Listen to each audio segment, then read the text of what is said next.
Good afternoon. My name's Vaughan Smith. I'm the founder of the Frontline Club. Co-founder, actually. Co-founder with my wife, Pranvera, who's hidden amongst you somewhere. We're very excited to be doing this today. This is the largest event we've done at the Frontline Club. And I'd like to thank Will at the Troxy Centre and all his team. I'd like to thank you for coming to this fantastic place. I'd like to thank Dan, our branding man, because I'm standing in front of 100 logos, which are all new. So thanks, Dan. Our new look. We're not shy of our new look. I'd like to thank the Frontline Club staff who've worked extremely hard to put this on, particularly Flora and Millie, so thank you all. I'm extremely proud of you all. The Frontline Club exists to promote what's best in journalism and to put on debates and discussions like this. We're a social enterprise, and if you wish to support us, come to Paddington if you haven't already been, where we can feed and entertain you. We do 200 events a year. As a social enterprise, the money you spend tonight and any money you spend at the Frontline Club helps us do this work, so we're very grateful for it. If you want to help Julian, or Slavoj, or Democracy Now!, you can buy some books or put donations at the end. That facility will be there. Now, it's Julian's 40th birthday tomorrow. So if you want to help him with those exorbitant legal fees, then, give generously at the end. So all that remains is for me to welcome Amy Goodman of Democracy Now! Amy is a multiple award-winning journalist, and is the main presenter for Democracy Now! And has flown all the way from America to be here. And she's a pretty fine person, and I'm extremely glad to hand over to her now. Thank you very much.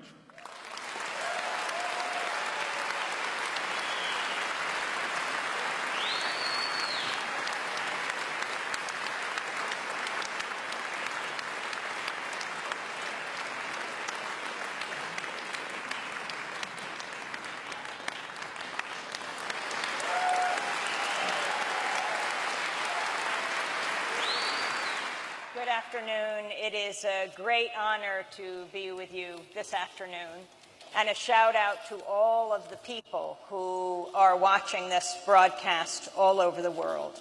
We are live streaming this at democracynow.org. By the way, how many of you watch or listen to or read Democracy Now!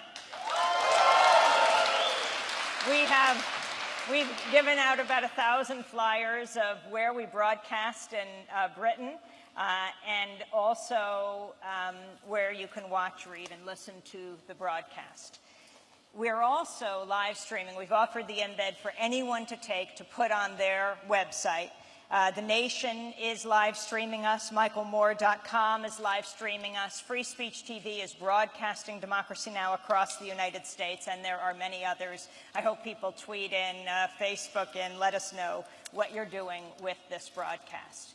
It's extremely important because information is power. Information is a matter of life and death. We've learned that through these remarkable trove of documents that have been released in the last year. The Iraq war logs, the Afghanistan war logs, and what's been called Cablegate, the U.S. State Department documents that are continuing to be released. Why does it matter so much? Well, we'll talk about that this afternoon, but let's just take one example that came out in the Iraq war logs. February of 2007. The war logs show that two men were standing, Iraqis, under an Apache helicopter. The men have their hands up. They clearly are attempting to surrender. The Apache helicopter can see this. So they're not rogue. The soldiers call back to the base, and they say, what should we do? These men have their hands up. The lawyer on the base says, you cannot surrender to a helicopter, and they blow the men attempting to surrender away. That was February 2007. Now we will fast forward to July 12th, 2007, and video that has been released by Wikileaks. this devastating video of an area of Baghdad called New Baghdad, where a group of men were showing around two Reuters journalists. Well, one was a videographer, a young up-and-coming videographer named Namir Nur Eldin. And one was his driver, Saeed Shama. He was 40 years old. He was the father of 4. And they were showing them around the area. The same Apache helicopter unit is hovering above. They opened fire. The video is chilling. I am sure many of you have seen it. If you watch or listen to Democracy Now!, we played it repeatedly, discussing it with various people, from Julian Assange to soldiers who were there on the ground. Over time, we dissected this. The soldiers opened fire. You have the video of the target, and you have the audio of the sounds of the soldiers cursing, laughing, but not rogue, always going up the chain of command, asking for permission to open fire. In the first explosion, Namir Nur Eldin and the other men on the ground are killed. Saeed Shama, you can see him attempting to crawl away. And then a van pulls up from the neighborhood, and they're attempting to pick up the wounded. There are children in the van. And the Apache helicopter opens fire again. And Saeed Shama, others in the van are killed. 2 little children are critically injured inside. Now, I dare say that if we had seen what came out in the Iraq war logs in February of 2007, if we had learned the story at the time after it happened of the men with their hands up trying to surrender, there would have been an outcry. People are good. People care. People are compassionate. They would have called for an investigation. Perhaps one would have begun. But it might well have saved the lives of so many. Certainly, months later, perhaps that same Apache helicopter unit under investigation would not have done what it did. And maybe Namir Nur Eldin, the young Reuters videographer, and his driver, Saeed Shama, not to mention the other men who were killed and the kids critically injured. None of that would have happened to them. That's why information matters. It is important we know what is done in our name. And today we're going to talk about this new age of information. We're joined by 2 people many of you know well. Earlier, I asked a young man who had come to the gathering why he had traveled so far. He said, "Are you kidding, to be with 2 of the most dangerous people?" Well, the National Review calls Slovenian philosopher Slavoj Žižek the most dangerous political philosopher in the West, and the New York Times says he's the Elvis of cultural theory. Slavoj Žižek has written over 50 books on philosophy, psychoanalysis, theology, history, and political theory. His latest book, Living in the End Times. And we'll talk about what he thinks and talks about around the world. Now, we're joined by another man who has published perhaps more than anyone in the world. In fact, he wrote a book on the underground computer information age called Underground, the International Computer Underground. But with the Iraq war logs, the Afghanistan war logs, now the US government cables that have yet to be fully released, I would say that Julian Assange is perhaps the most widely published person on earth. Today we're going to have a conversation about information. And I'd like to ask Julian to begin by going back to that moment in 2007 as we talk about the Iraq war logs, and talk about the significance of them for you and why you've chosen to release this information. Well, Amy, I suspect under that criteria, perhaps Rupert Murdoch is the most widely published person on Earth. People say that Australia has given 2 people to the world, Rupert Murdoch and me, that are fairly big in publishing. Well, in some ways, things are very easy for us and very easy for me, and that we make a promise to sources that if they give us material that is of a certain type, that is significant, of diplomatic, political, ethical or historical significance, not published and under some sort of threat, we will publish it. And that actually is enough. Of course, we have a goal with publishing material in general, but it has been my long-term belief that what advances us as a civilization is the entirety of our intellectual record and the entirety of our understanding about what we are going through, what human institutions are actually like, and how they actually behave. And if we are to make rational policy decisions, insofar as any decision can be rational, then we have to have information that is drawn from the real world and a description of the real world. And at the moment we are severely lacking in the information from the interior of big secretive organizations that have such a role in shaping how civilization evolves and how we all live. So getting down into Iraq, so that was 400,000 documents, each one written in military speak. On the other hand, each one having a geographic coordinate down often to 10 meters, a death count of civilians, US military troops, Iraqi troops, and suspected insurgents. So it was the first, the largest, because we also did the Afghan war logs, the largest history of a war, the most detailed, significant history of a war to have ever been published, probably at all, but definitely during the course of a war. And so it provided a picture of the everyday squalor of war, from children being killed at roadside blocks to over 1,000 people being handed over to the Iraqi police for torture, to the reality of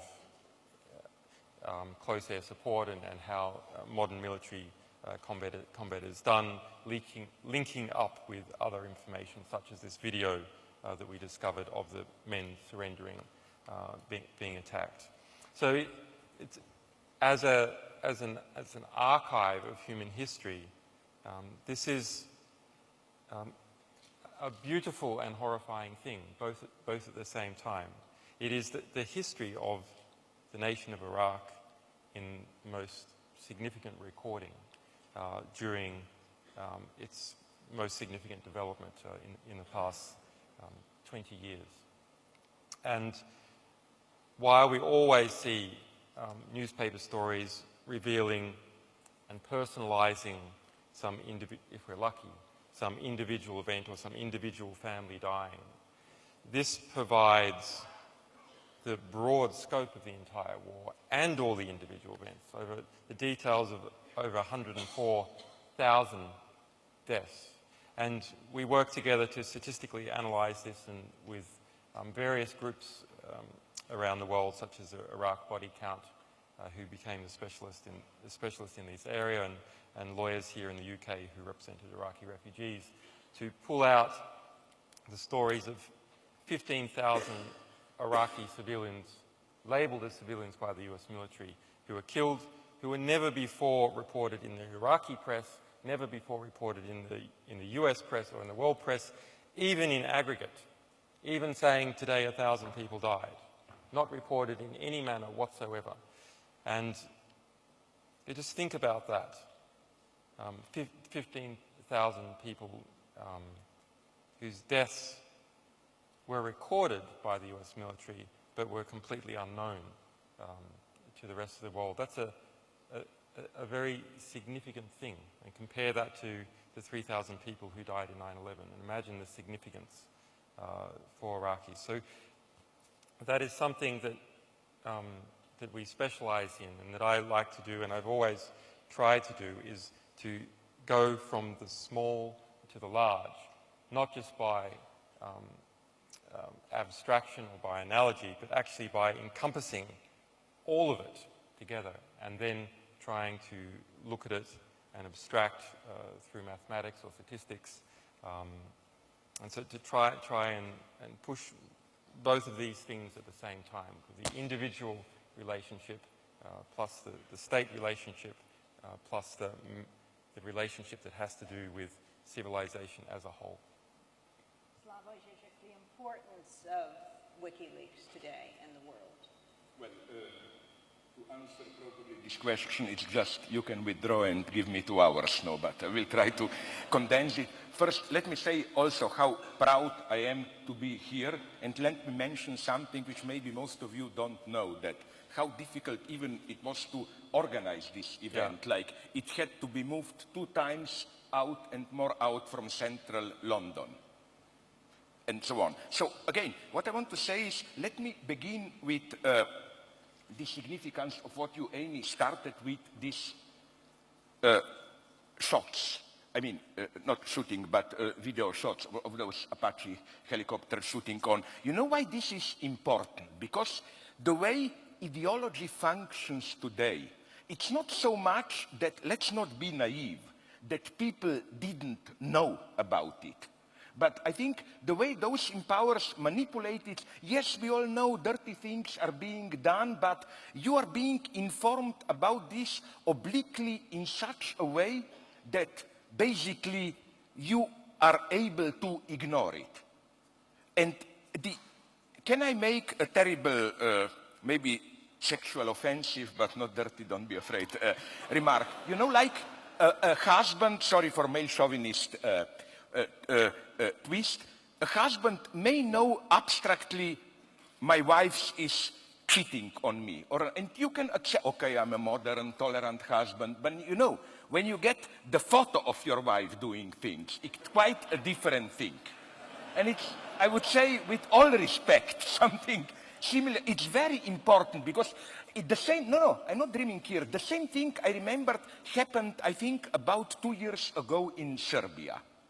You know, people rationally accepted we did horrible things in Srebrenica and so on, but you know, it was just abstract knowledge.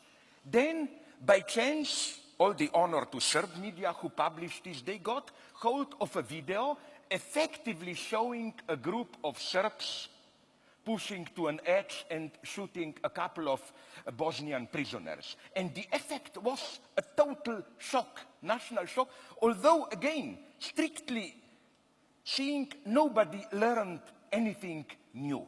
So here, so that I don't get lost, if you allow me just a little bit more, here we should see the significance of WikiLeaks. Many of my friends who are skeptical about it are telling me, so what did we really learn? Isn't it clear that every power, in order to function, you have collateral damage, you have to have a certain discretion, what you say, what you don't say. But to conclude, I will propose a formula of what WikiLeaks is doing, and it's extremely important. Of course, I'm not a utopian. Neither me nor Julian believes in this kind of a pseudo-radical openness. Everything should be clear and so on. But what are we dealing with here? Another example from cinema, very short, Ernst Lubitsch Ninochka. You find there a wonderful joke where, I think towards the beginning of the film, the hero enters a cafeteria and says, can I get some coffee with cream, please?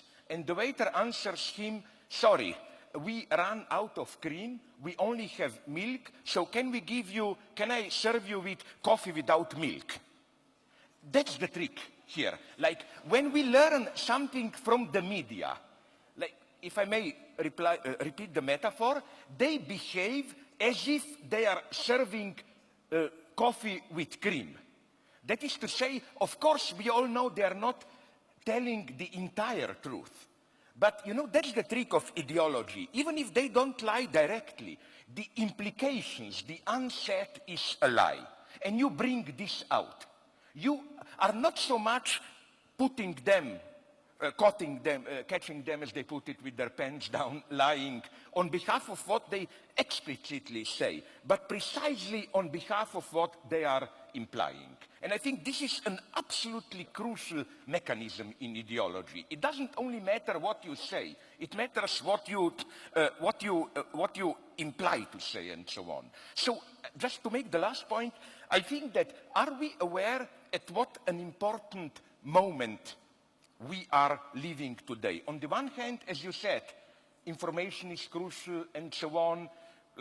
We all know that it's crucial even economically. I claim that one of maybe the main reasons capitalism will get into crisis is intellectual property. In the long term, it simply cannot deal with it. But what I'm saying is just take the phenomenon that media are trying to get us enthusiastic for.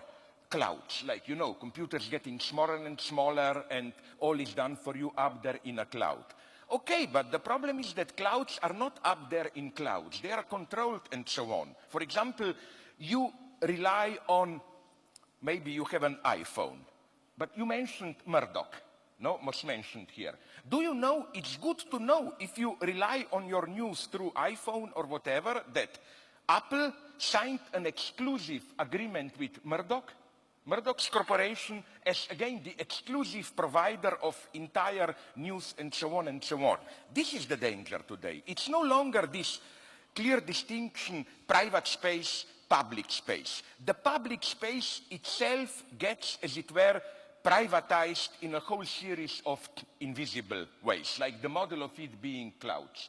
Which is why, and again, this involves new modes of censorship. I repeat this. That's why you shouldn't be tricked when you say, but what really did we learn new? Maybe we learned nothing new, but you know, it's the same as in that beautiful old Andersen's fairy tale, the emperor is naked. The emperor is naked. We may all know that the emperor is naked, but the moment somebody publicly says the emperor is naked, everything changes.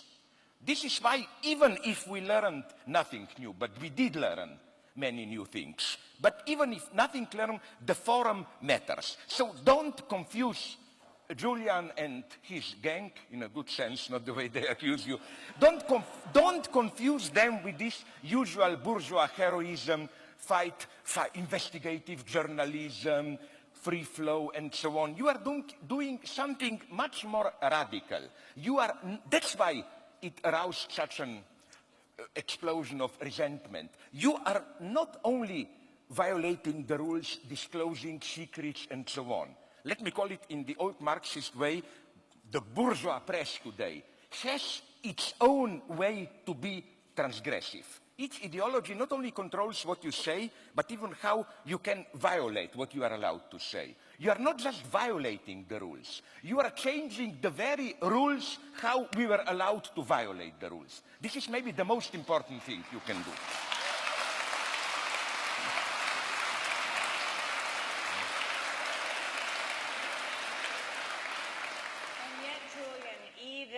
As you were releasing information in all different ways, you then turned to the very gatekeepers who, in some cases, had kept back this information, and you worked with the mainstream media throughout the world in releasing various documents. Talk about that experience and that level of cooperation and what has happened after that. Well, we're an organization.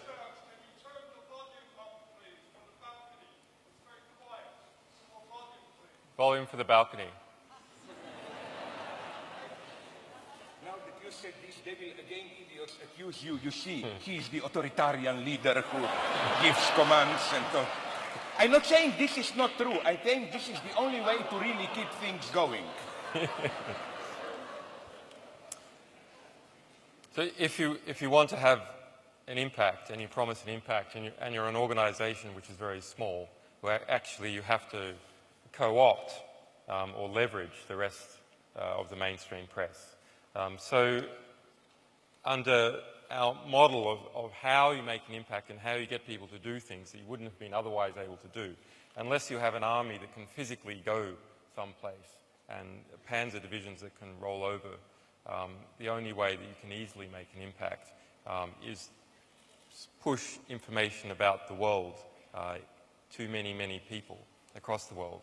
And so the mainstream press has developed expertise in how to do that. And it is competition also for people's attention.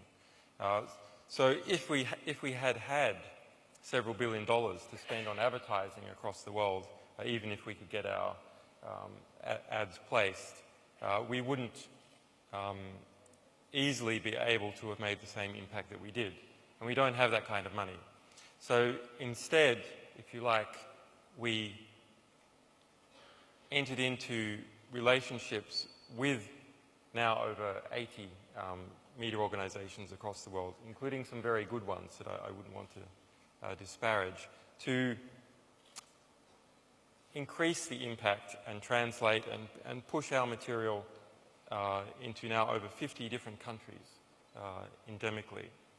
And that has been, yes, subverting the filters of the mainstream press, but an interesting phenomena has developed amongst the journalists who work in these very large organisations that are close to power and negotiate with power at the highest levels, which is the journalists, having read our material and having been forced to go through it to pull out stories, have themselves become educated and radicalised. And that is an ideological penetration of the truth into all these mainstream media organisations.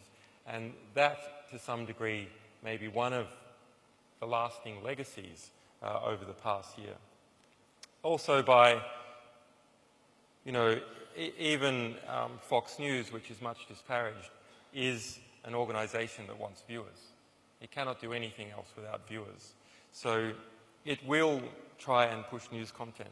So, for example, with Collateral Murder, CNN showed only the first few seconds and they blanked out all the bullets going onto the street, completely blanked it out, and said that they did so out of respect for the families of the people who were killed. Well, there was no blood, there was no gore, and then they cut out all the most politically salient points, and the families had come forward and said it was very important for us to know that. They'd already seen it.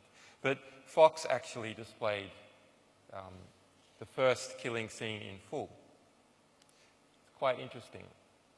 So Fox, not perceiving itself to be amenable to the threat of it not acting in a moral way, actually gave people more of the truth than CNN did. And so Fox, also motivated to grab in a hungry way as greater audience share as possible, took this content and gave it to more people. Now afterwards, of course, they put in their commentators to talk against it. But I think the truth that we got out of Fox, it was often stronger than the truth that we got out of CNN. And similarly, for many institutions in the media that we think of as liberal. And perhaps Slavoj would like to speak about that. I cannot emphasize enough, like, first I treated you not as an idiot out of politeness, but then I'm more and more forced to admit that you really are not an idiot. Sorry for this, you know. It happens. No, because seriously, I mean, what you said now is extremely important. With all the respect I have for, and I don't mean this in any way ironically, honest liberals who really believe people should be informed and so on. But there are limits in their very mode how they function, so we should ruthlessly, not in an unethical way, but nonetheless ruthlessly use, as you pointed out in this difference between CNN and Fox, every window of opportunity here. And let me add another example from a totally different domain, but from fiction, cinema, TV series, which I think reproduces the same duality. We have the usual Hollywood left, all this to raise our spirit, left liberal pseudo-Hollywood Marxism thrillers like Pelican's Brief, All the President's Men, which may appear very critical, you know, like, oh my God, the president himself is corrupted, connected to certain corporation and so on. But nonetheless, this is ideology. Why? Because why do you exit the movie theater in such high spirits after seeing, I don't know, all the, and so on, because the message is nonetheless, look what a great country we are. An ordinary guy can topple the mightiest man in the world, and so on and so on. On the other hand, let me take an equivalent in TV program of Fox News, which would have been, please don't take me for being crazy, 24. Yeah, Jack Bauer and all that. The last season of 24, I watched it with pleasure, is for me, my God, again, as you approach it the way you approach those shots, it's for me much more consequential in criticism. You get Jack Bauer, who is in total despair, his whole world crumbles down, he has to admit this way, what he tried to do in previous seasons of playing this role of somebody should do the dirty job, torture the prisoners, I will do it. He says, no, I cannot live with it, it has to come public. His liberal counterpart, called Ellison Taylor, the president, also steps down. You know what's the true message of it? The message is simply within the existing ethico-political coordinates. You are just stuck into a deadlock, there is no way. It's a very pessimistic message, much more honest than on that, all that uplifting Hollywood Marxism, what a great country we are, and so on and so on. So yes, at all levels, even not only in journalism as such, I agree with you, and I would even say that all leftist tradition knows this. For example, already Marx said, I'm no fetishist of Marx, but nonetheless, he said that we can often learn more from honest conservatives than from liberals. Because what honest conservatives do is that they don't try to sell you at the end some uplifting bullshit. They are ready to confront a deadlock. And that's what's important today. Sorry.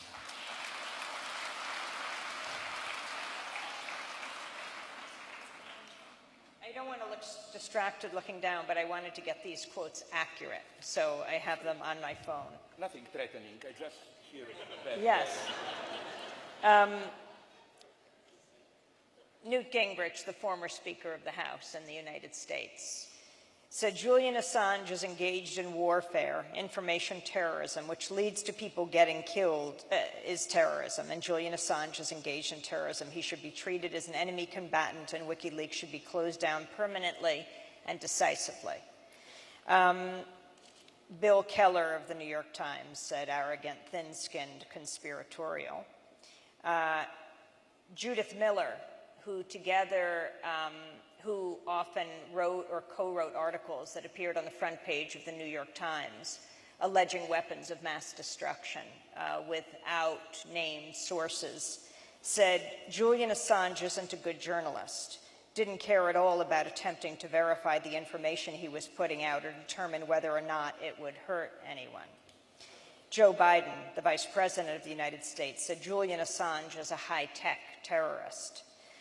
Congressmember Peter King of New York called for Assange to be charged under the Espionage Act and asked whether WikiLeaks can be designated a terrorist organization. Not to just focus on the U.S., Tom Flanagan, a former aide to the Canadian Prime Minister, has called for Assange's assassination. And former Alaska Governor Sarah Palin called...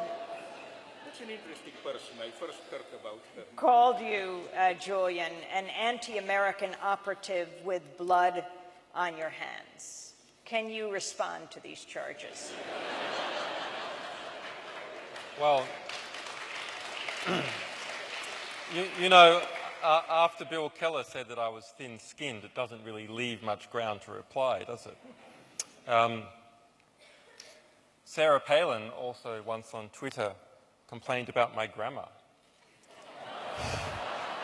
which is really the biggest insult for me. I mean, calling for a drone attack is perfectly understandable, but correcting my grammar from Sarah Palin, that's a real insult.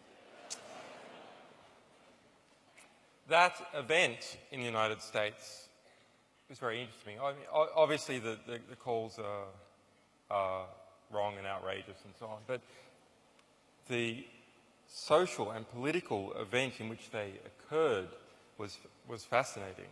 So within a few months, we saw a new McCarthyist hysteria arise within the United States in December and January. January this year, December last year. And that is quite worrying, that a new McCarthyism can come up so quickly. On the other hand, yes, there are a lot of opportunistic politicians playing to their base, playing to their pals in the military-industrial complex. On the other hand, you know, power that is completely unaccountable is silent. So when you walk past a group of ants on the street and you accidentally crush a few, you do not turn to the others and say, stop complaining or I'll put a drone strike on your head. You completely ignore them. And that is what happens to power that's in a very dominant position. It does not even bother to respond. It doesn't flinch for an instant. And yet we saw all these figures in the United States coming out and speaking very aggressively. Bill Keller, in a recent talk, as a way of sort of perhaps legitimizing why he was speaking about me, said that if you have a dealing with Julian Assange, you are fated to sit on panels for the rest of your life explaining what you did. But actually, no, that's a choice by Bill Keller, a choice to go around and try and twist history and whitewash history and adjust history on a constant basis. Why? Why expend the energy doing that? Why not just knock off another front page of the New York Times? Because actually these people are frightened of the true part of history coming up and coming forth. So I see this as a very positive sign. And I've stated before that we should always see censorship actually as a very positive sign, and the attempts towards censorship as a sign that the society is not yet completely sewn up, not yet completely fiscalized, but still has some political dimension to it, i.e. what people believe and think and feel and the words that they listen to actually matters. Because in some areas it doesn't matter. And in the United States, actually, most of the time, it doesn't matter what you say. We manage to speak and give information at such volume and of such intensity that people actually were forced to respond. It is rare that they are forced to respond. So I think this is one of the first positive symptoms I've seen from the United States in a while, that actually if you speak at this level, the cage can be rattled a bit and people can be forced to respond.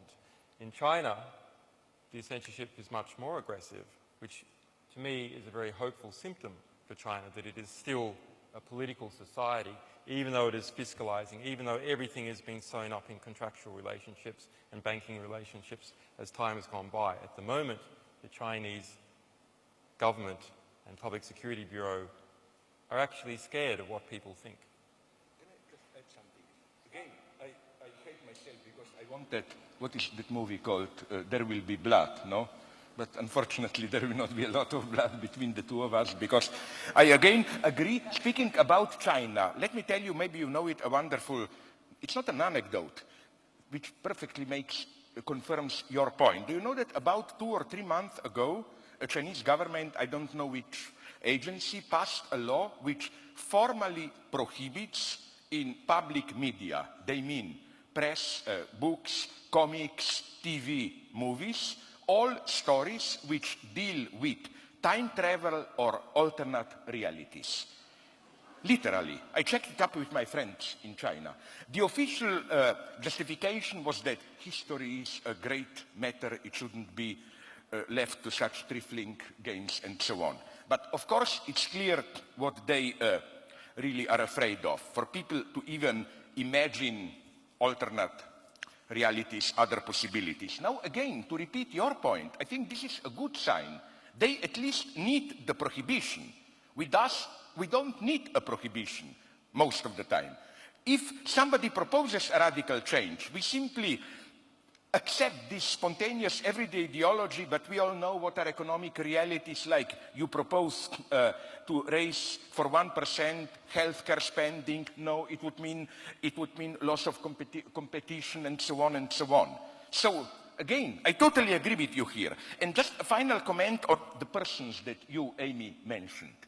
Listen, Newt Gingrich is, for me, sorry to use this strong word, kind of a scum of the earth. I don't have any great, no, I will be very precise.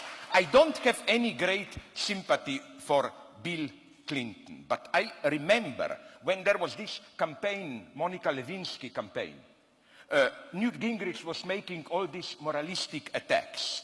And then it was confirmed in media. I listened to an interview with him where he confirmed it, that when his wife was dying in cancer 2 or 3 years before, Newt Gingrich visited her in a hospital, forcing her to sign, not even having the decency for letting her die, forcing her to sign a divorce agreement so that he could have married another woman. And he was, at the exact time of Lewinsky affair, already cheating her with the secretary of him there, and so on and so on. Listen, these are people who simply, my God, I become here a kind of a moral conservative. There should be some kind of ethical committee which simply claims people like this are a threat to our youth. They should be prohibited from appearing in public, whatever. Now I will make a more important point as to this terrorism stuff. Let me make it clear, but I'm not crazy. I mean this in a positive sense. Yes, in a way you are terrorist. In which sense? In the sense in which, as I like to repeat, Gandhi was a terrorist. What you are doing, let's face the facts. It's not just something that can be swallowed. Oh, look, all the interesting news in the newspapers. Here, this is happening. There, Slavoj Žižek is dating Lady Gaga. And here, totally not true. And here, there's Wikileaks. You effectively have, in a good sense. Do we have a denial there on that one? Sorry? Do we have a denial, an official denial on the Lady Gaga one? Absolute denial on everything. I mean, everything. I didn't even listen to not even one of her songs and so on. I mean, my God, I listened to Schubert and Schumann songs. I'm sorry, I'm a conservative. I don't know, her representative was not that defiant. They just said no comment. My friends were telling me the same. You stupid, you should have said no comments and then you will enjoy much more glory and so on. Okay, let's go on. No, I have a more serious point to make. But what does this mean? Of course, in which sense was Gandhi a terrorist? He effectively tried to interrupt the normal functioning of the British state in India. And of course, you are trying to interrupt the normal, which is very oppressive, functioning of the information circulation and so on. But the way we should answer to this point, I claim, is simply by another, I repeat myself here, I know, endless paraphrase of that wonderful line from Brecht's Beggar's Opera. What is robbing a bank compared to founding a new bank? What is your, under quotation marks, terrorism compared to the terrorism which we simply accept, which has to go on day by day so that just things remain the way they are? That's where ideology holds us. When we talk about violence, terrorism, we always think about acts which interrupt the normal run of things. But what about violence which has to be here in order for things to function the way they are? So I think I'm very skeptical about it, we should use, in my provocative spirit, I'm tempted to, the term terrorism. It's strictly a reaction to a much stronger terrorism which is here. So again, instead of engaging in this moralistic game, oh no, he is a good guy, like Stalinists said about Lenin, you like small children, you play with cats, you wouldn't, as Norman Bates says in Psycho, you wouldn't hurt even a fly. No, you are, in this formal sense, a terrorist. But if you are a terrorist, my God, what are then they who accuse you of terrorism? So, to finish with another nasty joke, you know what? They try to give us the good news, like, all the news you are giving us are these obscure falsifications, good news. But you know what are these good news the day those in power are promising us? Let me give you another wonderful Jewish-American joke that was told to me by a friend recently. A guy has his wife at an operation and then talks after the operation with the doctor. And the doctor tells him, listen, first the good news, your wife will survive, she will even live longer than you. And then, what's the bad news? The doctor says, the bad news is, you know, there are some problems. Like, as the result of the operation, she will no longer be able to control her anal muscles, so excrement will be dripping all the time. Then there will be some strange fluid all the time escaping from her vagina, no sex. Then she will not be able to blah, blah, blah. And of course, the guy gets more and more into a panic, no? My God. And then you know what the doctor does then? He taps the guy on the shoulder and says, no, no, don't worry. This was just a joke. Everything is okay. She died during the operation. That's the good news that they are giving us at the end, you know. Aha, I surprised. No dirty words, you noticed it. No dirty words. Because Amy is always telling me when she was kind enough to receive me in New York, Slavoj, not even the S word, S-H-I-T, no dirty words. So I... For that, we can be taken off the air.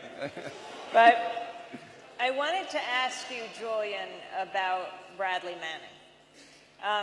Mike Huckabee, who also was a presidential candidate, the governor of Arkansas, said that the person who leaked the information to Julian Assange should be tried for treason and executed. He said, whoever in our government leaked that information is guilty of treason, and I think anything less than execution is too kind a penalty. Bradley Manning is a young U.S. soldier who is in Iraq, has been held for more than a year, much of that time in solitary confinement in Quantico in Virginia.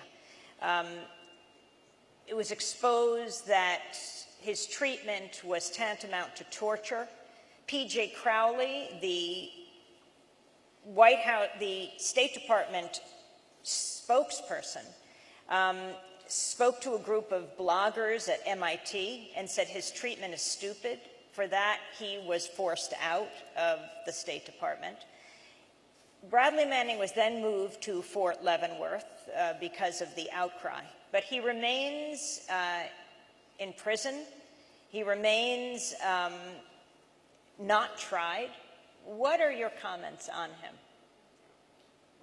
First of all, Amy, thanks for answering asking this question, but it is difficult for me to speak in detail about that case. But I can speak about why it is difficult for me to speak about it. So Bradley Manning is an alleged source of Wikileaks who was detained in Baghdad, and then, although there was very little, no mainstream press publicity at the time, shipped off to Kuwait, where he was, if you like, held in an extrajudicial circumstance in Kuwait in a similar manner to which detainees are held in Guantanamo Bay. Eventually, through some creative legal methods, he was brought back to the United States, and he's been in prison now for over a year. He was being kept in Quantico for 8 months under extremely adverse conditions. Quantico is not meant for long-term prisoners. Other prisoners, the maximum duration over the past year has been 3 months. And people that have been visiting Bradley Manning say, and we have other sources who say that they were applying those conditions to him because they wanted him to confess that he was involved in a conspiracy to commit espionage against the United States with me. That pressure on Manning appears to have backfired. So by all reports, this is a young man of high moral character. And when people of high moral character are pressured in a way that is illegitimate, they become stronger and not weaker. And that seems to have been the case with Bradley Manning, and he has told US authorities, as far as we know, nothing about his involvement. Now, there has concurrently been a secret grand jury taking place 6 kilometres from the centre of Washington. That grand jury involves 19 to 23 people selected from that area. Now, why was it in Alexandria, Virginia, 6 kilometres centre of Washington, that that grand jury was placed and those people drawn? Well, it has the highest density of government employees anywhere in the United States. The US government was free to select the place, and they selected this place in order to bias the jury from the very beginning. This is in fact wrong to call a jury. This is a type of medieval star chamber. There are these 19 to 23 individuals from the population that are sworn to secrecy. They cannot consult with anyone else. There is no judge, there is no defense counsel, and there are 4 prosecutors. So that is why people that are familiar with grand jury inquiries in the United States say that a grand jury would not only indict a ham sandwich, it would indict the ham and the sandwich. And that's a real threat to us. A grand jury, which was removed from UK jurisprudence because of abuses, combines the executive and the judiciary. So this old common law notion of the separation of these branches of power is removed in the grand jury. The US government argues that these captive 19 to 23 individuals are the branch of the judiciary, that they perform a judicial function, where of course actually they're just captive patsies for the Department of Justice in the United States and the FBI. So they have been going out and they have coercive powers. They can force people to testify, and they have been pulling in all sorts of people that are connected to Wikileaks and people that are not. They have recently, a number of individuals that have been pulled to the grand jury understand what is going on, and they have refused to testify and have pleaded the First Amendment, Third Amendment, and the Fifth Amendment, protection against self-incrimination to, well, I'm not sure the purpose, I don't have direct communication, but from the outside it appears to nullify that political witch hunt in the United States against us. Now, in response, the grand jury has been instructed to send out immunity certificates. So these are certificates that go to subpoenaed individuals that say that if you come to the grand jury to testify, your testimony cannot be used against you, and therefore you have no right to plead the Fifth. What this means in practice is coerced, compulsive interrogation in secret with no defense counsel. There's not even lawyers for the subpoenaed witnesses are permitted into the grand jury. It is just the prosecutors and these people from six kilometres away from centre of Washington. That's something that should be opposed. There's another grand jury that has sprung up in the United States and is investigating anti-war activists engaged in the same sort of witch hunt. So these are really a classical device that was looked at very critically in the UK 400 years ago, and the result in the UK is this concept that if justice is to be done, it must be done publicly. And that has been a concept that is waylaid. It's interesting why or how it has been waylaid. So that on the surface, this device of, well, you want the police to have an investigation. The executive says it wants to conduct an investigation into some group of people. Well, we get people from the community, 19 to 23 people from the community, and they monitor the investigation. They make sure it's not overstepping and so on. But actually, this is being turned on its head and used as a way to completely subvert the judicial system in the United States. No, first, again, I would like to say that crucial are the terms that I think you both mentioned, all these extra-legal space, unlawful combatants, and so on and so on.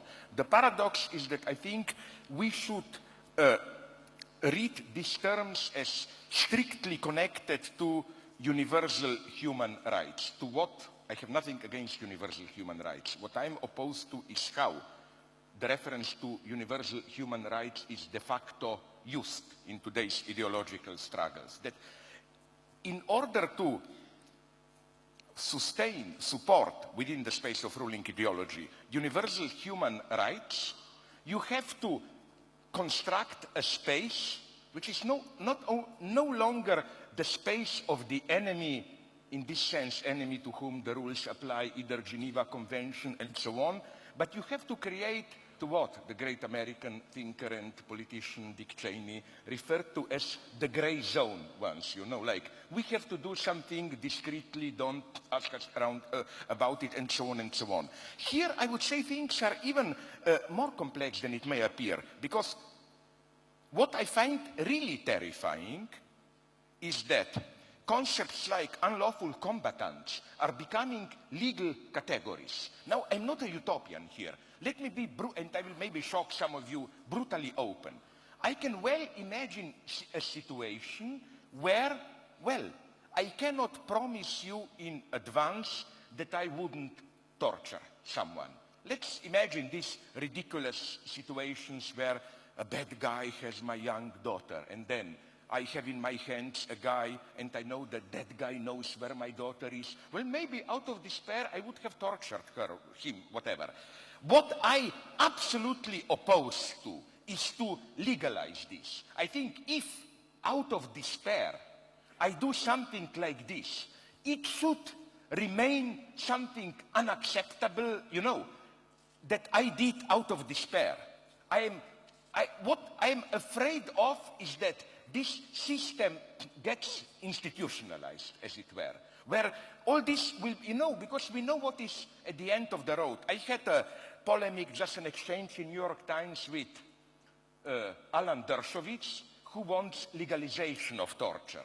And I read one of his proposals. It's an obscenity. You will have doctors, let's say, just a friendly, to scare you a little bit example. Amy and me are the torturers, somebody has to play this role, will be tortured, no? So let's say we call a doctor who, it's an obscenity, who... Yourself, Slavoj. Sorry? Speak for yourself. Okay, sorry, yeah. Okay. No, You're but the you know what sole I'm saying, torturer. who investigates you and determines. You can torture him to that degree if, and so on and so on. For me, what's horrible is not, of course it is torture as such, but it's even more obscene, this normalization of torture, which is why, yes, more than you, I mean this respectively, Manning is for me the hero, because you have a certain moment of glory and so on and so on. That poor guy who, for me, did something extraordinary. You know how difficult are these decisions, that simple elementary morality prevails over legal considerations and so on. I think that, I hope I'm not a utopian.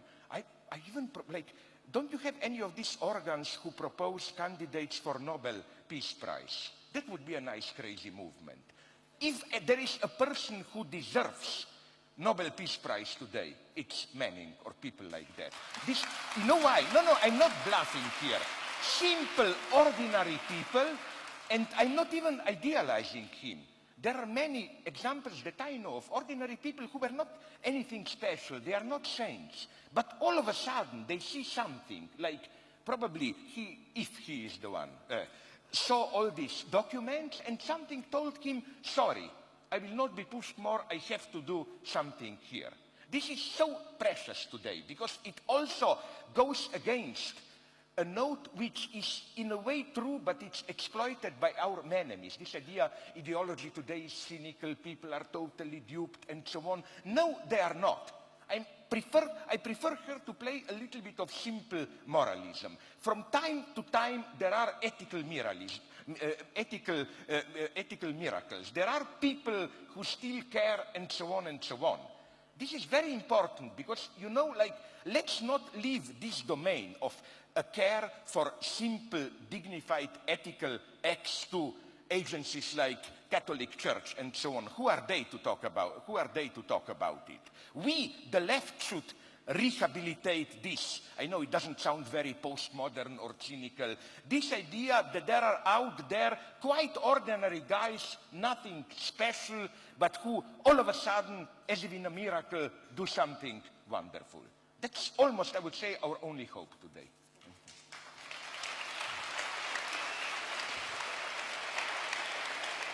Sorry for that example. Don't be too mad. Speaking on that,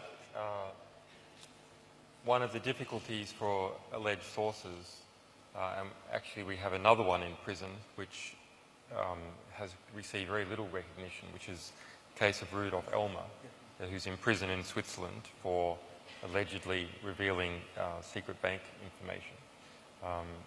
There's no trace to us, but that is the allegation that has been investigated, is that if they put up their hands and say, yes, yes, it was me, it makes it very easy to defend them in a moral way.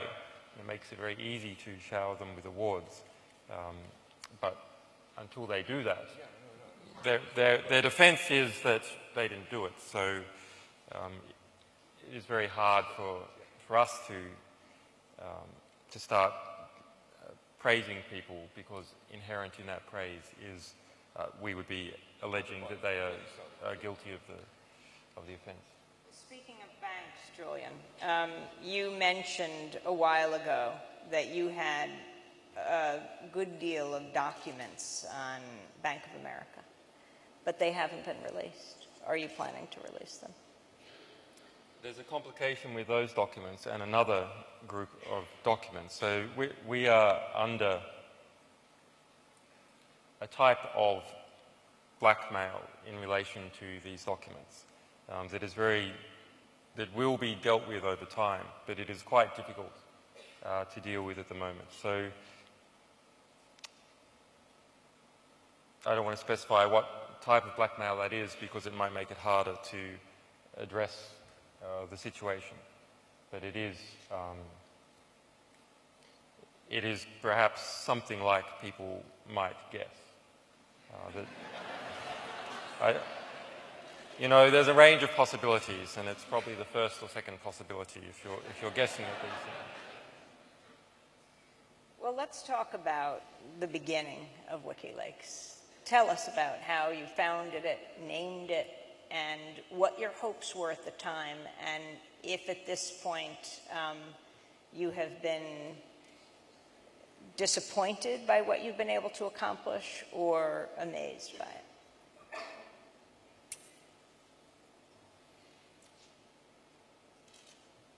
Wikileaks, how it started.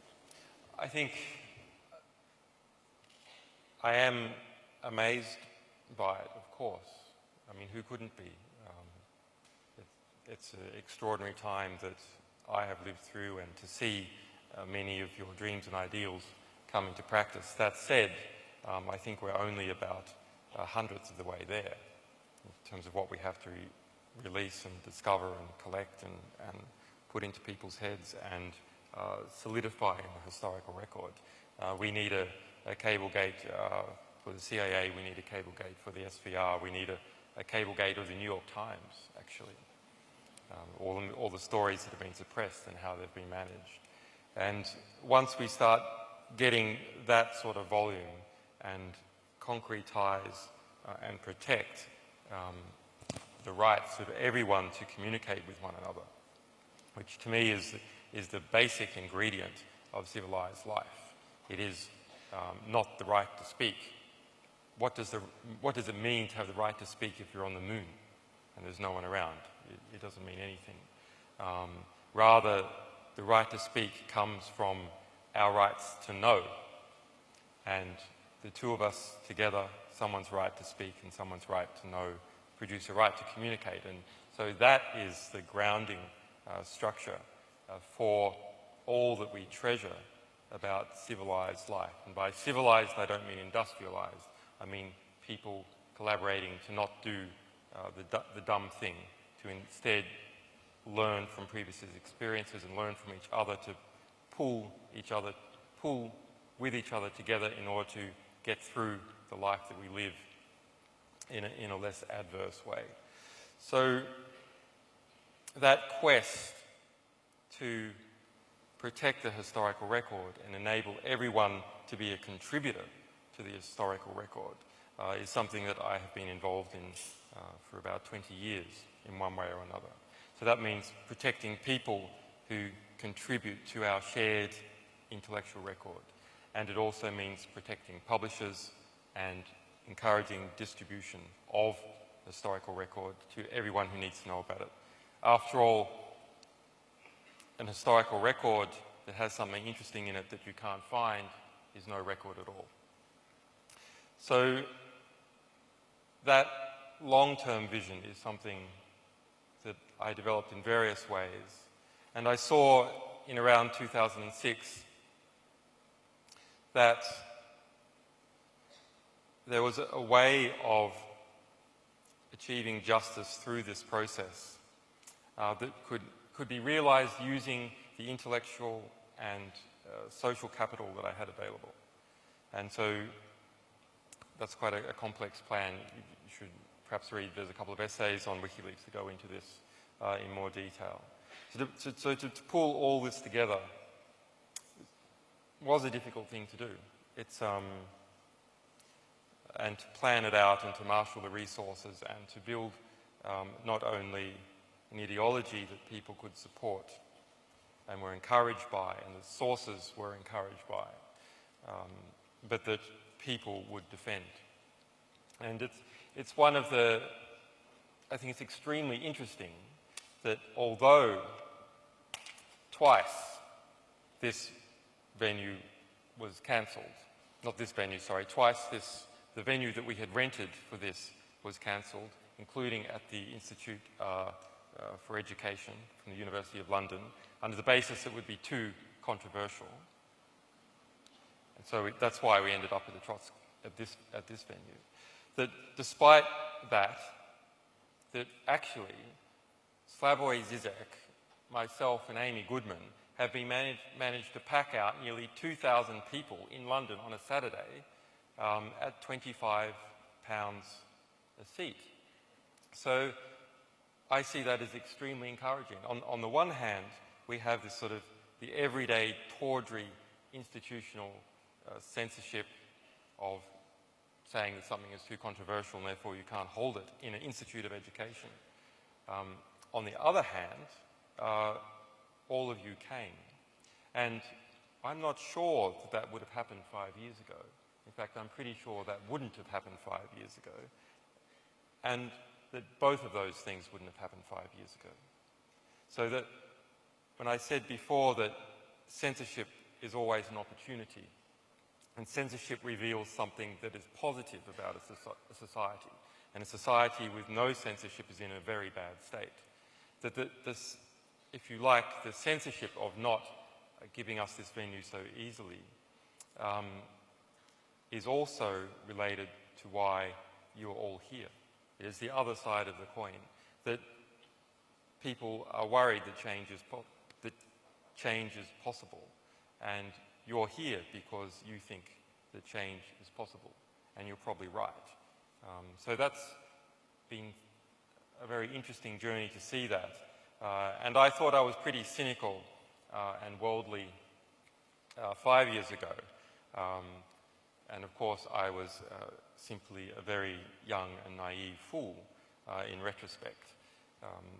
And learning how to, from being within inside the centre of the storm, I have learnt, no, not just about the structure of government, not just about how power flows in many governments around the world that we've dealt with, but rather how history is shaped and distorted by the media.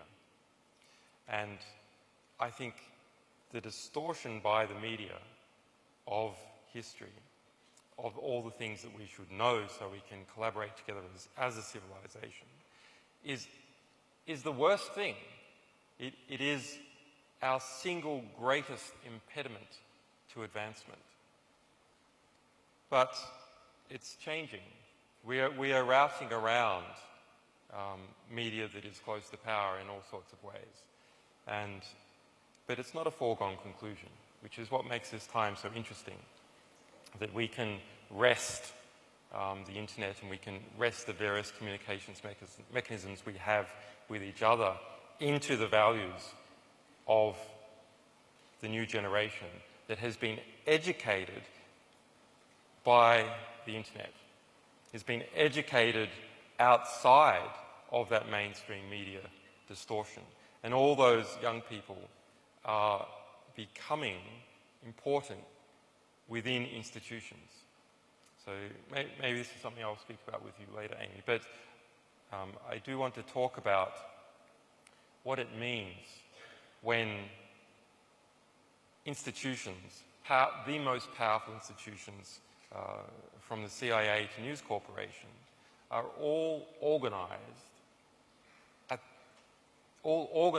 using computer programmers, using system administrators, using technical young people. What does that mean when all those technical young people adopt a certain value system and that they are in an institution where they do not agree with the value system, and yet actually their hands are on the machinery? Because there has been moments in the past like that. And though it is those technical young people who are the most internet educated and have the greatest ability to receive the new values that are being spread and the new information and facts about reality that are being spread outside mainstream media distortions.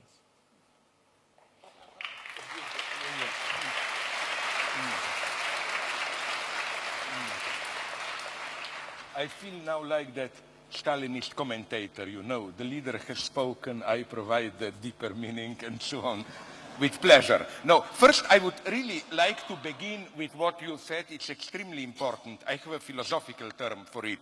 When you moved from right to speak, right to know, communication and so on, I think that, as many of you know, in the history of modern thought, the first one to formulate this was Immanuel Kant in his wonderful distinction between private and public use of reason. This distinction is so wonderful because for Kant, private use of reason is not, I gather with my friends in the kitchen of my apartment or a pub. No, private use of reason is for Kant theological faculty, legal faculty, political sciences, where what you are thinking, debating, developing serves a goal set up in advance by a power structure or ideological structure and so on. For Kant, we here, at a distance from this hierarchic political, in the sense of establishment, of course, of establishing power structure space, we are the public use of reason. And why is this so important? Because what I see Wikileaks as part of a global struggle which doesn't concern only in the narrow sense this domain of right to know in the sense of right to information and so on, but even education. You know, by you I mean UK citizens, here what horrors are being made now in the UK university reform, new privatizations and so on and so on. This is all one concerted attack on the public use of reason. It goes on all around Europe. The name is so-called Bologna High Education Reform, and the goal is very clear. They say it. It's to make universities more responsive to social life, to social problems. It sounds nice. What it really means is that we should all become experts. As a French guy, later minister, explained to me in a debate in Paris. For example, cars are burning in Paris suburbs. What we need is psychologists who will tell us how to control the crowd, urbanists who will tell us how to restructure the streets so that the crowd is easy to break up or whatever. Like, we should be here as a kind of a ideological or specialist serviceman to resolve problems formulated by others. I think this is the end of intellectual life as we know it.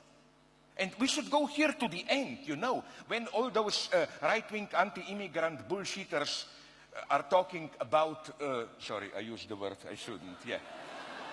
Do it in a Stalin's way, put some music of some heroic working class song there. Sorry, but more seriously, when we hear about immigrants, Pakistanis, Muslims, a threat to Judeo-Christian civilization, no, sorry, the greatest asset of Judeo-Christian civilization, which you can even detect it in notions of Holy Spirit as a community of believers outside established structures, it's precisely this independent space of public reason. So I'm saying that if there is something really to defend of the so-called, I hate the word also, Judeo-Christian legacy, this idea of democracy not only as this masturbatory right to cast a vote totally isolated, but as you said, public space of debate, communication, and so on, then that should be our answer to all those populist anti-immigrants and so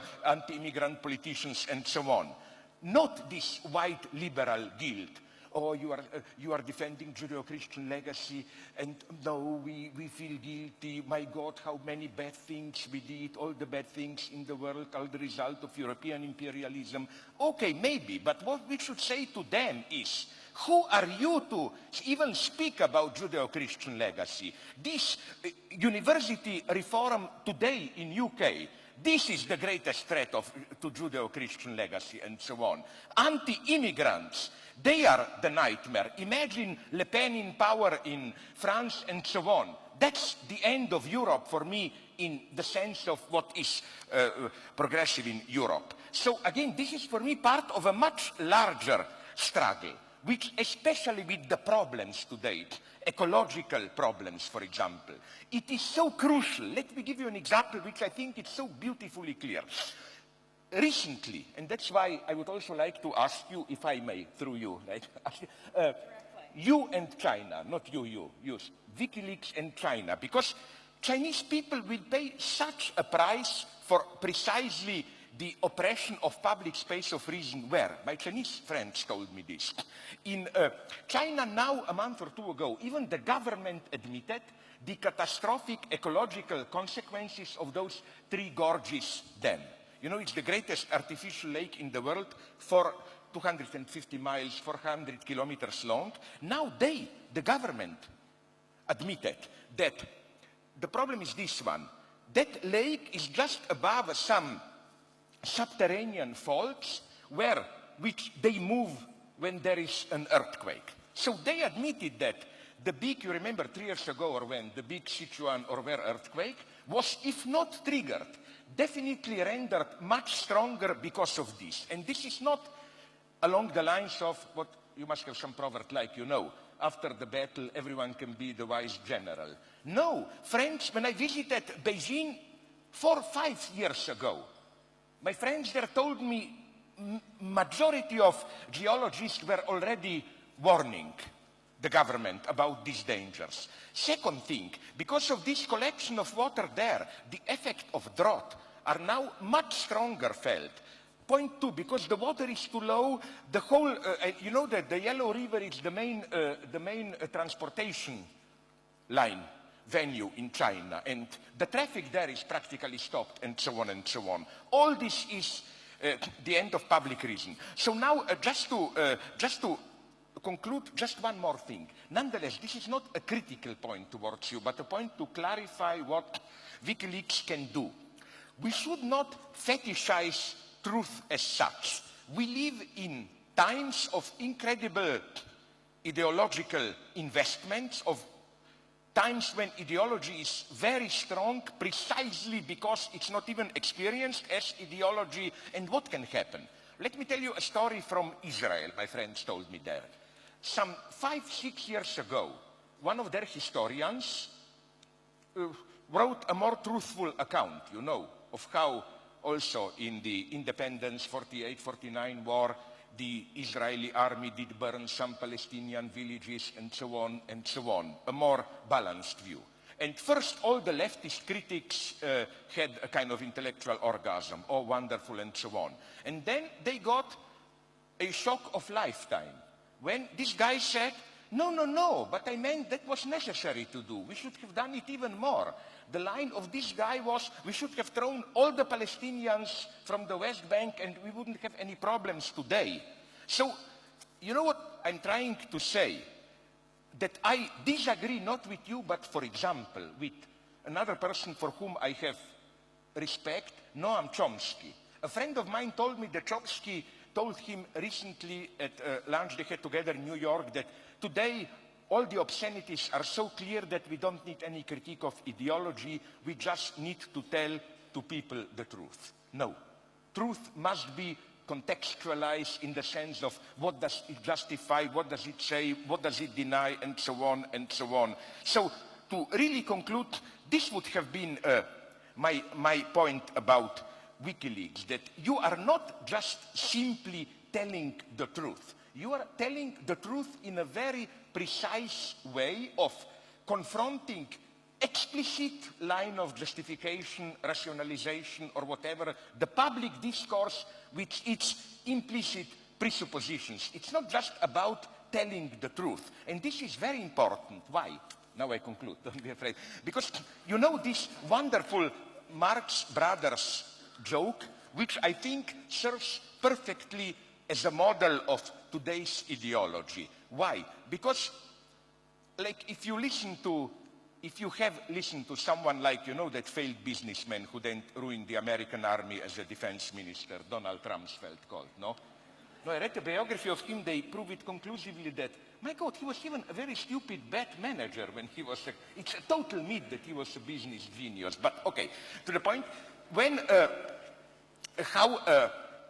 basically his cynical line about Iraq, when it was discovered that there were no weapons of mass destruction and so on, was that, okay, we were lying, but we were lying in a truthful way with a good intention. We manipulated you, but this was part of a larger strategy and so on. This is maybe the most, okay, intelligent, tricky and effective cynical defense of a liar. When he said, okay, I'm lying, but so what? I openly confess that I was lying, so in a way I'm truthful. Here we should repeat that Marx Brothers saying, and this is what you de facto are doing, I claim. You know that wonderful phrase from Groucho Marx, I think, when he is playing a lawyer defending his client, and he says, this guy looks as an idiot and acts as an idiot. This shouldn't deceive you, this guy is an idiot. We should say to Donald Rumsfeld, okay, you admit you act as a liar, you are a cheater and a liar. But this will not deceive us. You effectively are a cheater and a liar. We should not allow them this space of selling their lies themselves in a cynical way as a deeper truth. This is how ideology today functions.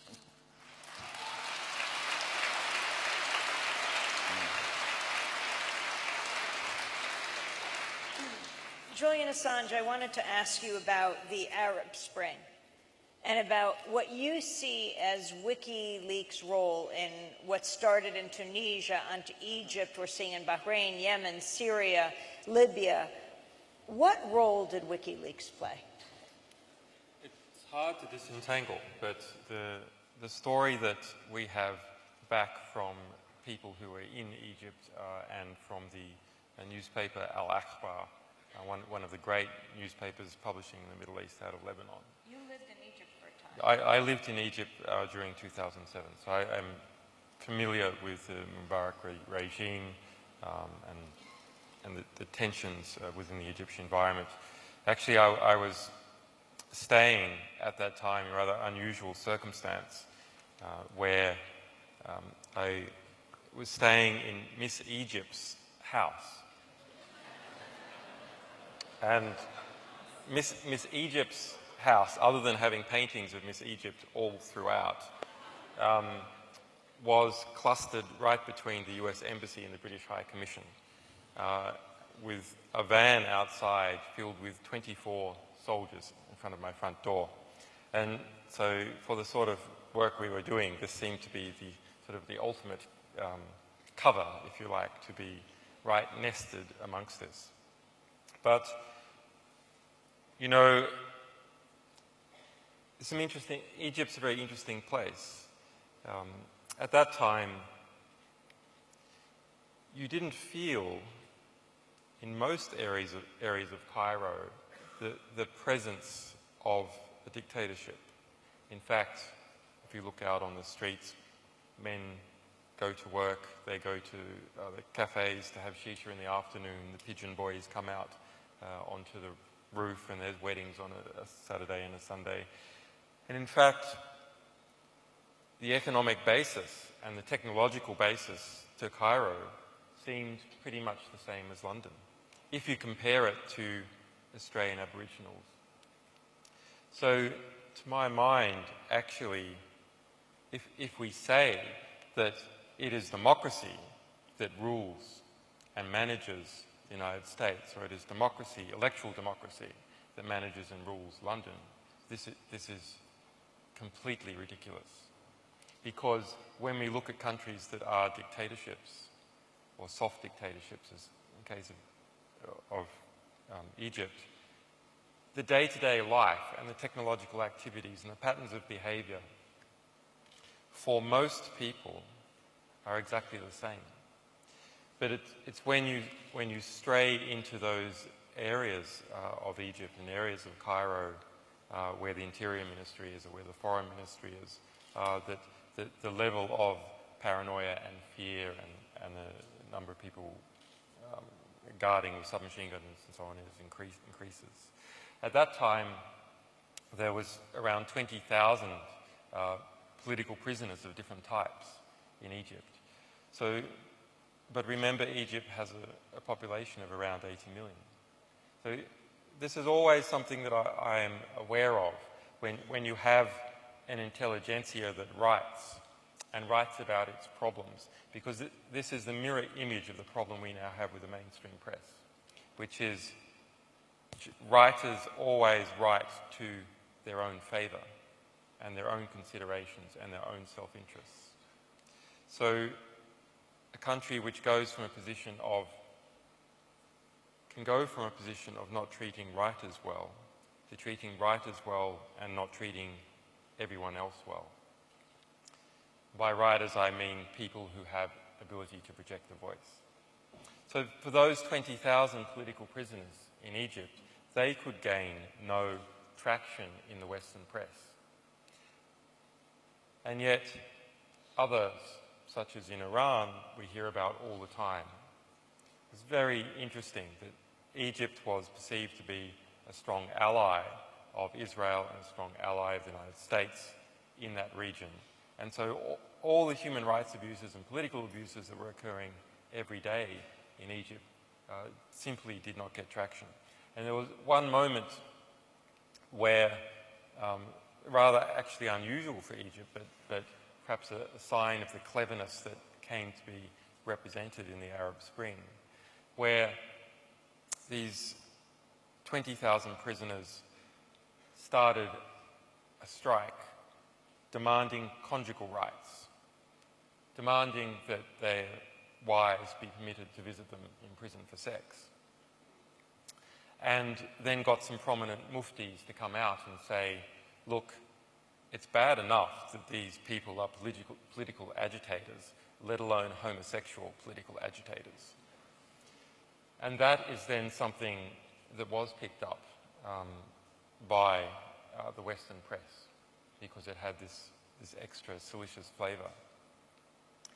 And so that was some of my experiences with Egypt when I lived there. Later on, when we worked on Cablegate, we selected our French partner, Le Monde, in order to get the cables into French, because we knew that they would have an effect in Francophone Africa. Also, cables were published in early December by Al-Akbar in Arabic from Lebanon, and also Al-Masi Al-Yum in Egypt. Although the material that was published in Egypt back in December under Mubarak was pretty soft because of the threats that newspaper was under. But Al-Masi Al-Yum pushed hard and there was a number of critical cables came out about the Tunisian regime and about Ben Ali. Now, of course, the argument that has often been used, including, for example, in the electoral result that we're involved in Kenya in 2007, is you just tell the people what's going on, and then they'll be angry about it and they'll oppose it. But actually, the real situation is much more rich and interesting than that. Rather, yes, the demos knows, the population starts to know, and they start to know in a way that's undeniable. And they also start to know that the United States knows. The United States can't deny what was going on inside Tunisia. And then the elites within the country and without the country also know what is going on and know they can't deny. So a situation developed where it was not possible for the United States to support the Ben Ali regime and intervene in a revolution in Tunisia in the way that it might have. Similarly, it was not possible for France to support Ben Ali or other partners in the same way that they might have been able to. Also, in our strategy in dealing with this region and our survival strategy for Cablegate was to overwhelm. That is, we have Saudi Arabia, for example, propping up a number of states in the Middle East, in fact invading Bahrain even to do this.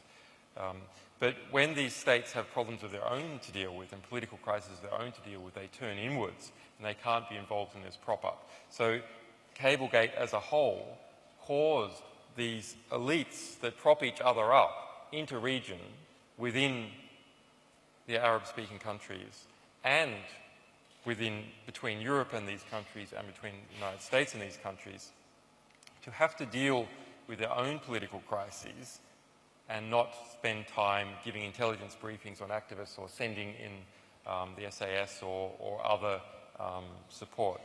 And activists within Tunisia saw this very quickly. I think they started to see an opportunity. And that information, our site, a number of Wikileaks sites, were then immediately banned by the Tunisian government. Al-Akbar was banned by the Tunisian government. A hacker attack was launched on Al-Akbar. Many were launched on us, but we'd come to defend against them. Al-Akbar was taken down. Their whole newspaper was redirected to a Saudi sex site. Believe it or not, there is such a thing as a Saudi sex site. And they wrested it back through involvement of the foreign ministry in Lebanon, and then what I believe to be state-based computer hackers, because the degree of the sophistication of the attack, came in and wiped out all of Al-Akbar's cable publishing efforts. The cables about Tunisia were then spread around online in other forms, translated by a little internet group called Tunis Leaks. And so presented a number of different facets, a sort of that everyone could see and no one could deny that the Ben Ali regime was fundamentally corrupt. It's not that the people there didn't know it before, but it became undeniable to everyone, including the United States. And that the United States, or at least the State Department, could be read that if it came down to supporting the army or Ben Ali, they would probably support the army, the military class, rather than the political class. So that gave activists and the army a belief that they could possibly pull it off. But this wasn't enough. So all that was intellectual and was making a difference and was stirring things up in Tunisia. And then you had this action by a 26-year-old computer technician who who self-immolated in December 16 last year, and was hospitalised and died on January 4th. And that, taking a sort of intellectual frustration and irritation and hunger for change and undeniability to an emotional, physical act on the street is then what change the equation. But there's other things that sort of a more systemic issue that was gradually breeding up, which is you had aging rulers in the Middle East whose regimes to that extent were becoming weaker, and that the intellectual management of them was decreasing. You also had the rise of satellite TV, and the decision by Al Jazeera staff to film and broadcast protest scenes in the street.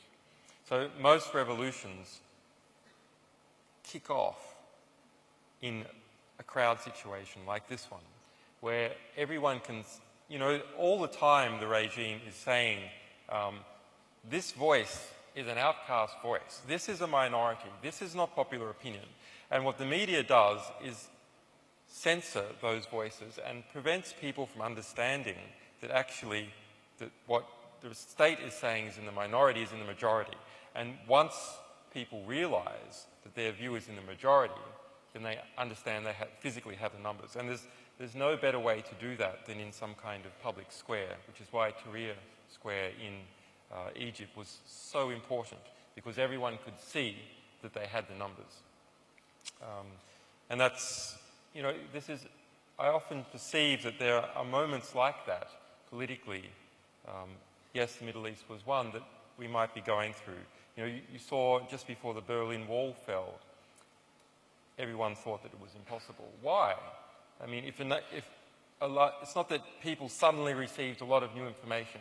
Rather, what the information that they received is that everyone, a large majority of people, had the same belief that they had. And people became sure of that.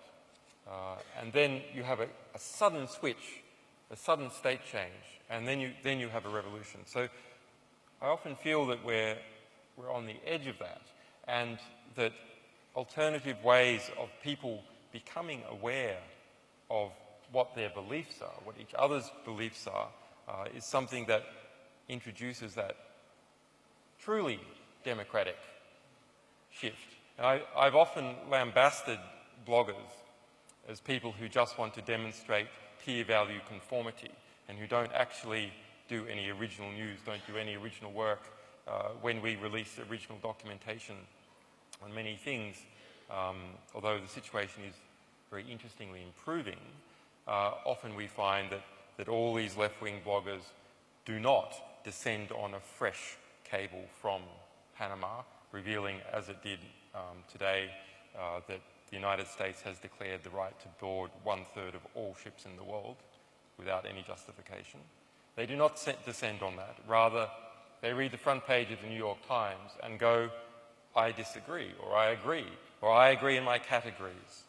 And that is something that is sort of that hypocrisy of saying that you care about a situation, but not actually doing the work is something that has angered me. But it does serve an important function. The function that it serves is the function of the square. It is to show the number of voices that are lining up on one side or another.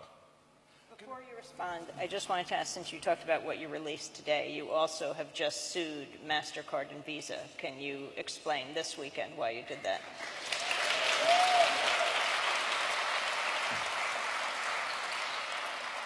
Well, you know, when Daniel Ellsberg released the Pentagon Papers, actually I spoke to Daniel Ellsberg last night, told me an incredible story about that, but did you know the New York Times had 1,000 pages of the Pentagon Papers 1 month before Daniel Ellsberg gave the Pentagon Papers to the New York Times?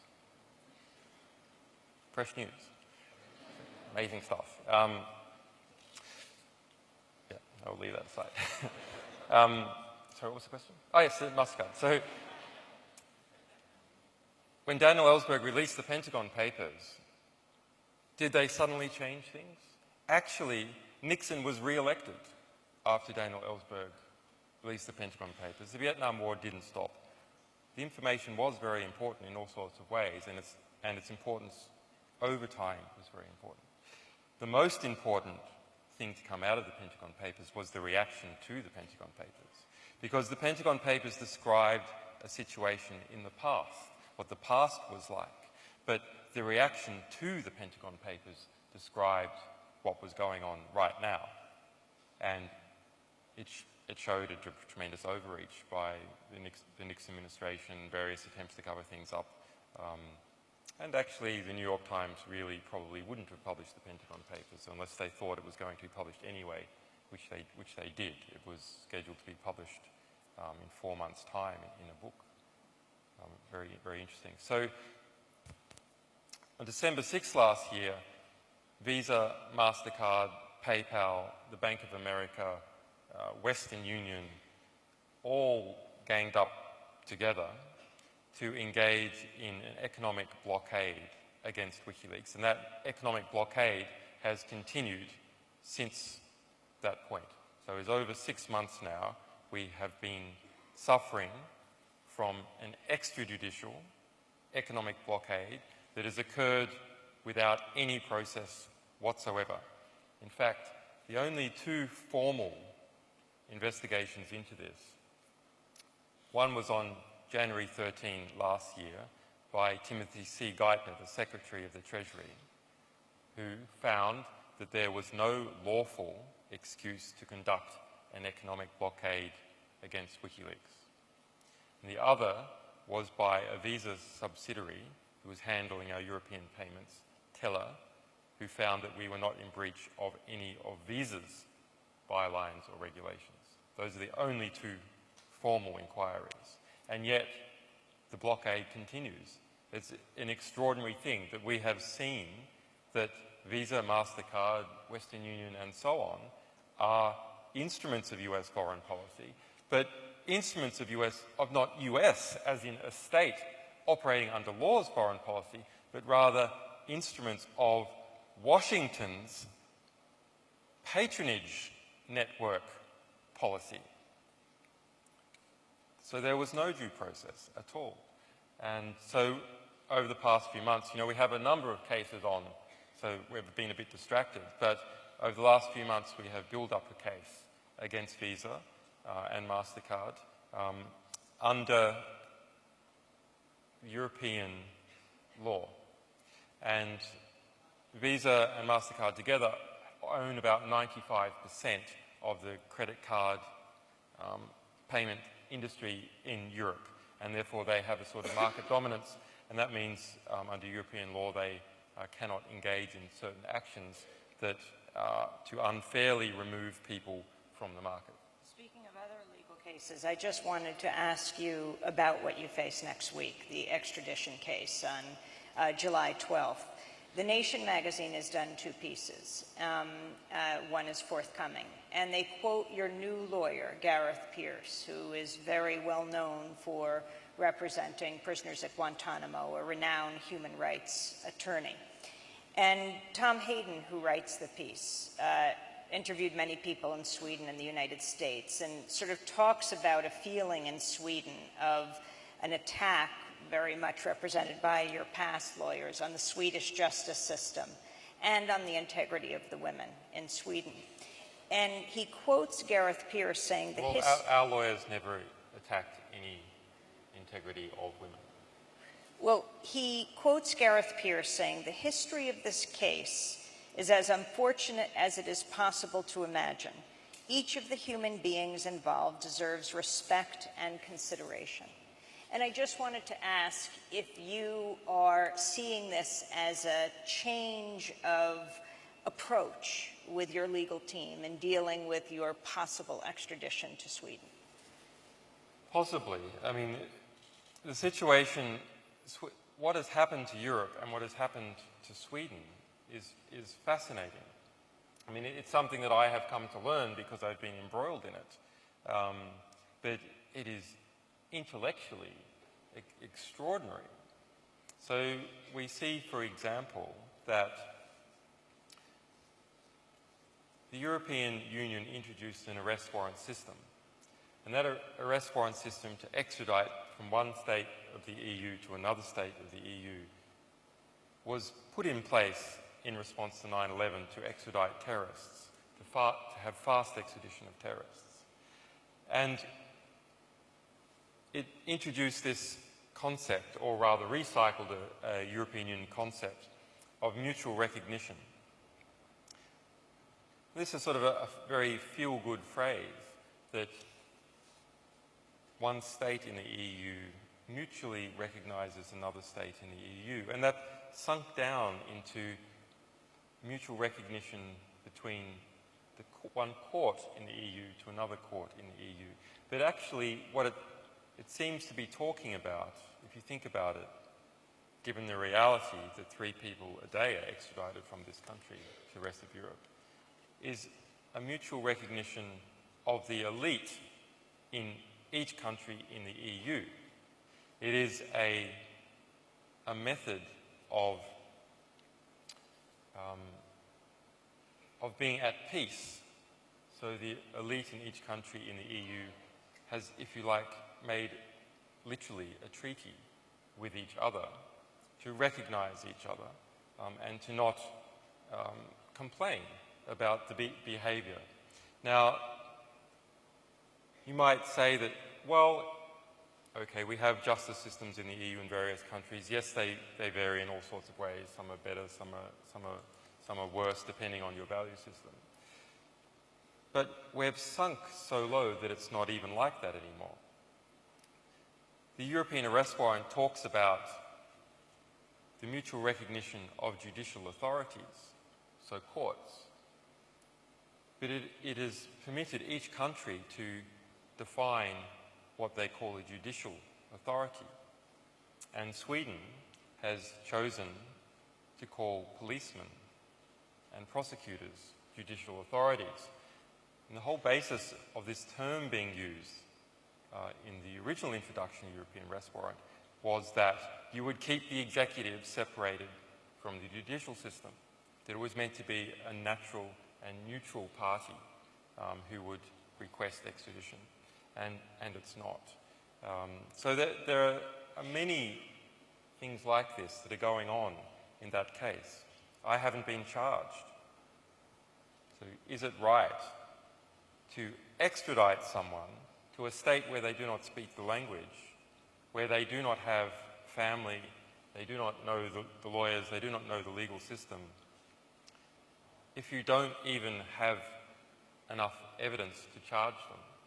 You won't even come over, as we have offered many times, to speak to the people concerned. So previous complaints about these sort of problems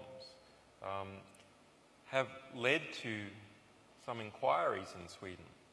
For instance, the biggest Swedish law magazine that goes out to all the lawyers had a survey on this, and 1/3 of the lawyers responding said that yes, that these complaints about the Swedish judicial system, they truly are a problem.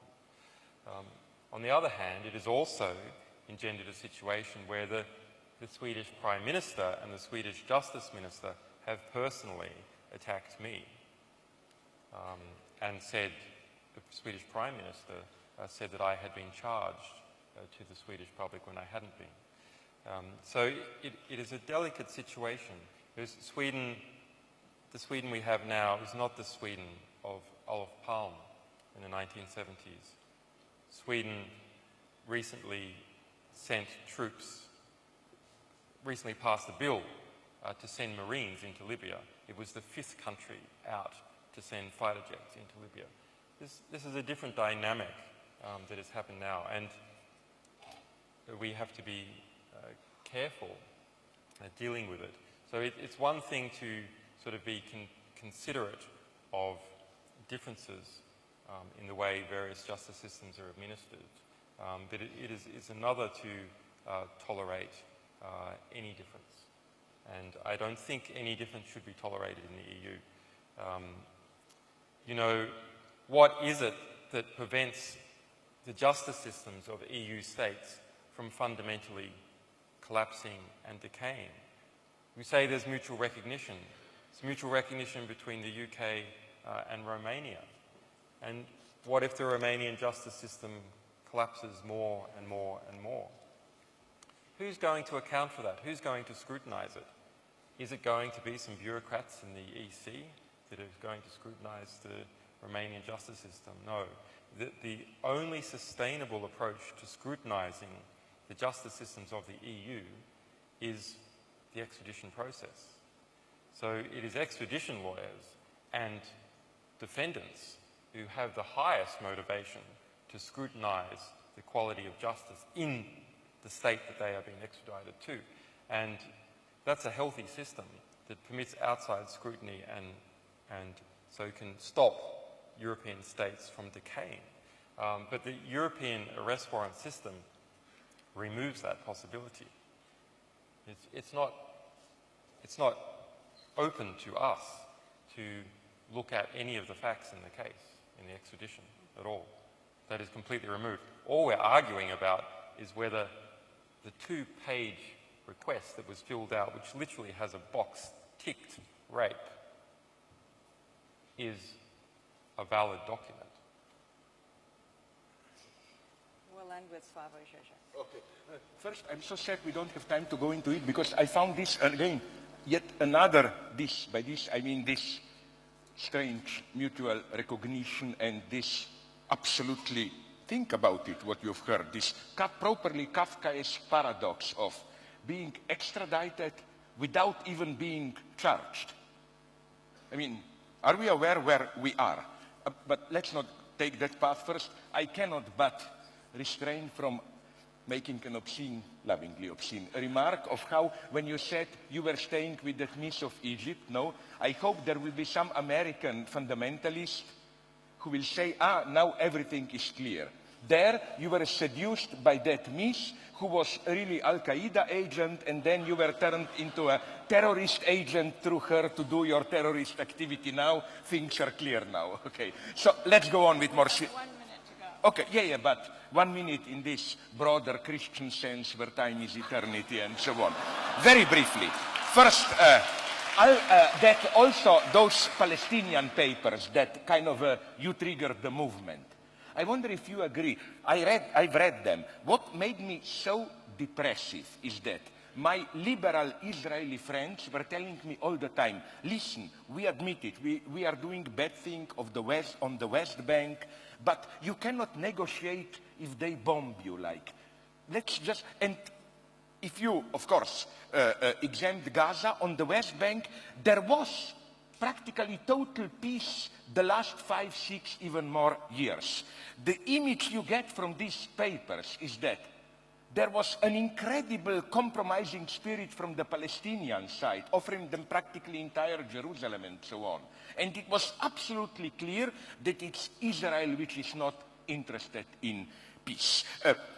Second, just a couple of points. Second point, I think it's so important the exact words you use, which make my point, which confirm my point, namely how undeniable they could no longer deny it and so on. That's important.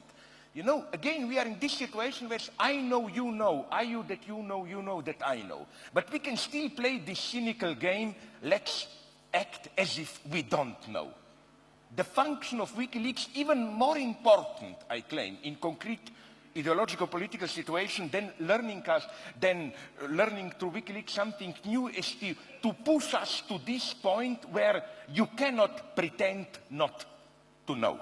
Which is why, let me give you another example. Again, I'm not a total fan of Obama, although I still have certain respect for him, but this is cynicism at its purest. You remember this outcry in Zionist circles where Obama made the simple point that, not even exact frontiers, that the basis of peace should be the borders, the 67 borders. My God, the critical reaction was as if Obama said something, I don't know, following orders from Al-Qaeda or what, but this was the official US policy, accepted. Only the obscenity of the situation was that although this was officially the US policy, it was part of the unwritten deal not to talk about it, to ignore it. That's our situation here. Step further, Egypt. I know, you know what's for me, and you had here a lot, the truth about Egypt. we Western Europeans had this normal, spontaneous, racist attitude. No. We would love to see a secular democratic movement in Arab countries. Unfortunately, all they can do is some stupid anti-Semitic, fundamentalist, nationalist, whatever outburst. Now, officially, we got exactly what we wanted. A purely secular uprising and so on. And you know how we behaved? My last loving, obscene example. Did you see Francois Truffaut, Day and Night, where a guy wants to sleep with a girl, tries to convince her for a long time, then finally they are alone because of an accident by a lake, and again he starts, please, let's do it quickly, we are alone here. And the girl says, okay, let's do it, and starts to unbutton her trousers. And the guy says, okay, but how do you mean? My God, just like that or whatever, like he is shocked. We were a little bit like that. Officially, we wanted secular democracy. The Egyptians said, okay, I put down my trousers, here you have your stupid secular democracy, and you cannot get it just like that. This was such a clear example of hypocrisy. Now, really, to finish, maybe the most important thing, what you already said, I think, Amy, I think maybe this is one of the ways, if we are approaching the end, to conclude it. Even if you ignore Wikileaks, it changed the entire field. It's again, even at the level of publishing, spreading informations, you pushed things in a very formal way to a point of undeniability. Nobody can pretend that Wikileaks didn't happen.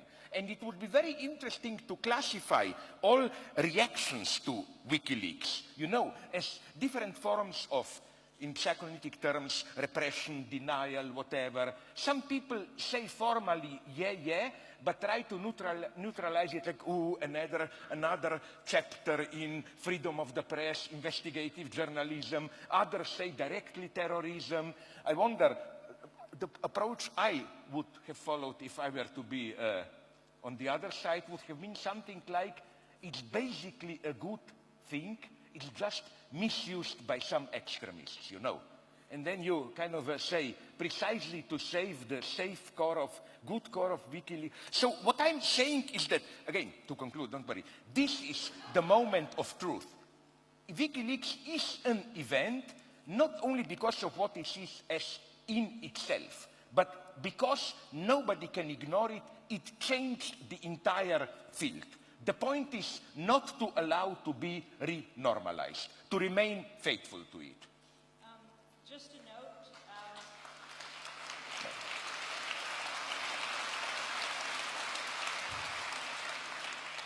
Slavoj and I will be out signing books on the left in the lobby right afterwards, and would love to talk to you. Definitely pick up a flyer. Yes, you do. And I want to end with this question. Julian, tomorrow, July 3rd, you turn 40 years old. What are your hopes for the future?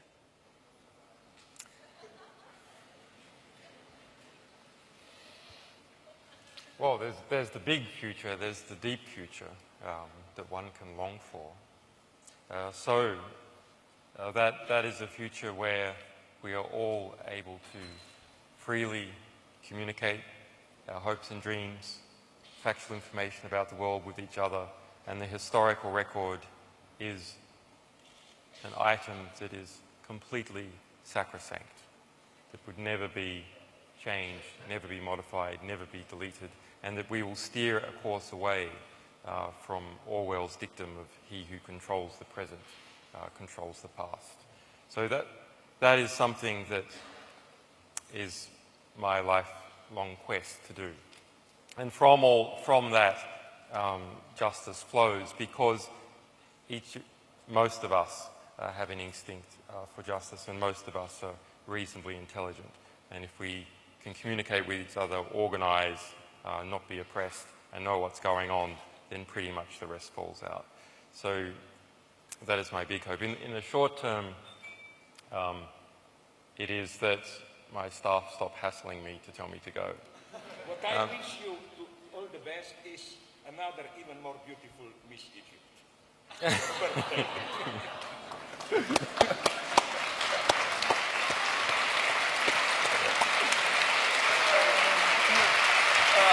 What stupid things we have to go through. Thank you very much. But really, was she beautiful, Miss Žižek? That was great. Yes, yes. She was beautiful. Well, you know, We survived it. We did. It was very interesting. Okay. Very good fun. Listen, but fuck her, not literally. But I was told, I wasn't told about books. I was told there is no book.